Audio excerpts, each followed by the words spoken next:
കൃഷ്ണ ഗുരുവായൂരപ്പ, എല്ലാവരും സുഖമായിരിക്കുന്നല്ലോ.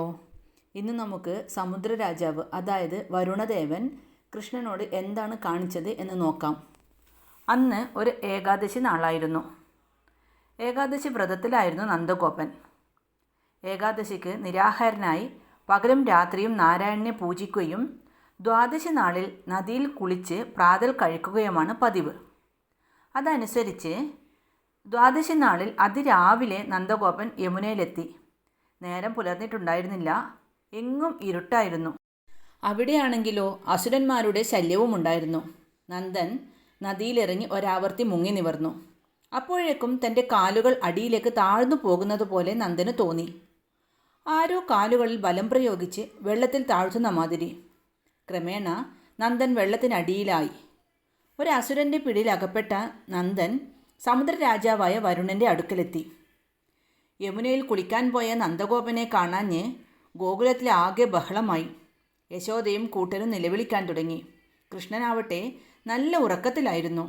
യശോദ കൃഷ്ണനെ വിളിച്ചുണർത്തി. എന്നിട്ട് പറഞ്ഞു, കൃഷ്ണ നോക്കൂ, അച്ഛൻ നദിയിൽ കുളിക്കാൻ പോയതാണ്. ഇതുവരെയും തിരിച്ചെത്തിയിട്ടില്ല.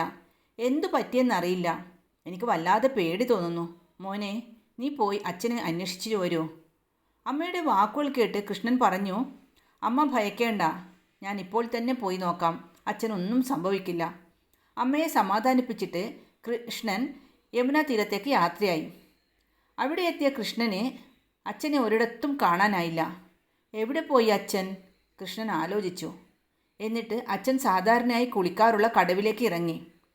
കടവിലെ പടികൾ ഓരോന്നായി ഇറങ്ങി ഒടുവിൽ സമുദ്രരാജൻ്റെ കൊട്ടാരത്തിലാണ് കൃഷ്ണൻ ചെന്നെത്തിയത്. കൃഷ്ണനെ കണ്ട് സമുദ്രരാജാവായ വരുണൻ ആശ്ചര്യപ്പെട്ടു. ഇതാര്? ഭഗവാൻ കൃഷ്ണനാണോ തൻ്റെ മുന്നിൽ നിൽക്കുന്നത്? വിശ്വസിക്കാനായില്ല. കൃഷ്ണൻ വരുണനെ നോക്കി ഒന്ന് പുഞ്ചിരിച്ചു.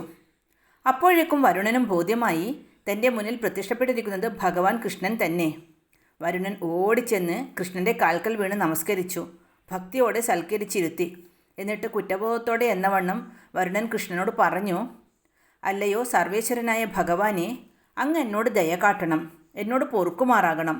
സാക്ഷാൽ പരബ്രഹ്മമൂർത്തിയായ അങ്ങ് ഭൂമിയിൽ ജനിച്ചിരിക്കുകയാണെന്നറിഞ്ഞു.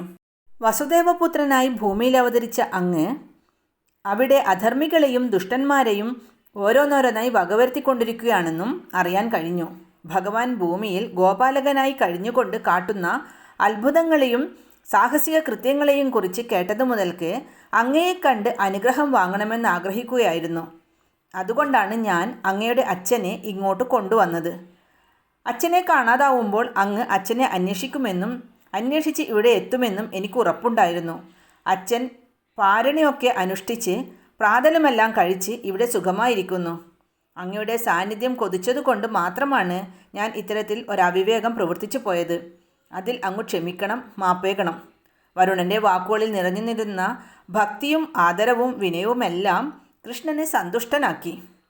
യഥാർത്ഥ ഭക്തിയുള്ളവനാണ് വരുണൻ എന്നറിഞ്ഞ കൃഷ്ണൻ പറഞ്ഞു, യഥാർത്ഥ ഭക്തന്മാർ കാട്ടുന്നതെന്തും സന്തോഷമുള്ള കാര്യമാണ്.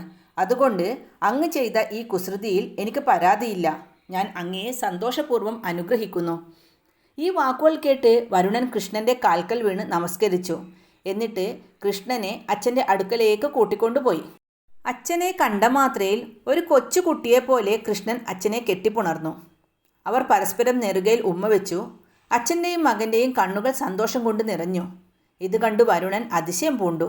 അമ്പരപ്പോടെ നോക്കി നിൽക്കുന്ന വരുണനെ നോക്കി ഒന്ന് പുഞ്ചിരിച്ചിട്ട് കൃഷ്ണൻ അച്ഛനോടായി പറഞ്ഞു, അച്ഛാ, ഇനി നമുക്ക് പോകാം.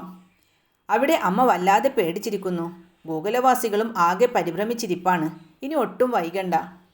അതിനിടെ വരുണൻ തൻ്റെ സ്വത്തും സമ്പത്തുമെല്ലാം ഭഗവാന്റെ തൃപ്പാദങ്ങളിൽ കാണിക്കായി അർപ്പിച്ച് നമസ്കരിച്ചു. അത് കണ്ട് ഭഗവാൻ ചോദിച്ചു, അങ്ങ് എന്താണ് ചെയ്യുന്നത്? ഈ രത്നങ്ങളും സ്വർണ്ണ നാണയങ്ങളുമൊക്കെ എനിക്ക് എന്തിനാണ്? ഇതുകൊണ്ട് ഞാൻ എന്തു ചെയ്യാനാണ്?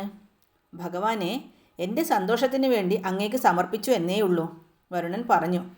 ഇത് കേട്ട് കൃഷ്ണൻ ചിരിച്ചുകൊണ്ട് ചോദിച്ചു, എന്നെ സന്തോഷിപ്പിക്കാൻ രത്നങ്ങളും സ്വർണ്ണ നാണയങ്ങളുമോ? കൊള്ളാം. ഇതുകൊണ്ടൊന്നുമല്ല എനിക്ക് സന്തോഷമുണ്ടാവുക. അങ്ങ് ധർമ്മത്തിനും സത്യത്തിനും വേണ്ടി നിലകൊള്ളുക. അതിനു വേണ്ടി മാത്രം യത്നിക്കുക. അതാണ് എനിക്ക് ഏറെ സന്തോഷം. ഹരികൃഷ്ണ.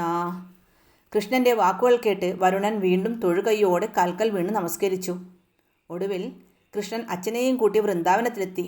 വരുണിൻ്റെ രാജധാനിയിൽ നടന്ന സംഭവങ്ങളെക്കുറിച്ച് ഓർക്കുമ്പോഴൊക്കെ നന്ദഗോപൻ വിസ്മയാധീനനാവുകയായിരുന്നു. തൻ്റെ മകൻ തീർച്ചയായും ഒരു സാധാരണക്കാരനല്ല, അസാധാരണമായ ശക്തിവിശേഷങ്ങളുള്ള ഒരു അമാനുഷനായ കുട്ടി തന്നെ നന്ദഗോപൻ വിശ്വസിച്ചു. വരുണലോകത്ത് നടന്ന സംഭവങ്ങളെല്ലാം നന്ദഗോപൻ വൃന്ദാവനവാസികളോട് വിവരിച്ചു. അവരെല്ലാം ആ സംഭവങ്ങൾ ഭക്തിയോടെ കാതുകൂർപ്പിച്ച് കേട്ടിരുന്നു. അത്തരം കഥകൾ കേൾക്കുന്തോറും വൃന്ദാവനവാസികൾക്ക് കൃഷ്ണനോടുള്ള ഭക്തിയും ആദരവും കൂടിക്കൂടി വന്നു. പക്ഷേ കൃഷ്ണനാവട്ടെ ഒന്നും അറിയാത്ത ഭാവത്തിൽ പഴയതുപോലെ കുറുമ്പുകൾ കാട്ടി വൃന്ദാവനവാസികളുടെ അരുമയായ കളിക്കുട്ടിയായി കഴിഞ്ഞതേയുള്ളൂ. കൃഷ്ണ ഗുരുവായൂരപ്പാ. ഇങ്ങനെയല്ലേ നമ്മുടെ കണ്ണൻ? ഭക്തിയോടെ ആരെന്ത് കുസൃതികൾ ഒപ്പിച്ചാലും അതൊക്കെ പുറത്തു തരുന്ന നമ്മുടെ കരുണാമയനായ ആ പരമാത്മാവ്. ഹരേ കൃഷ്ണ.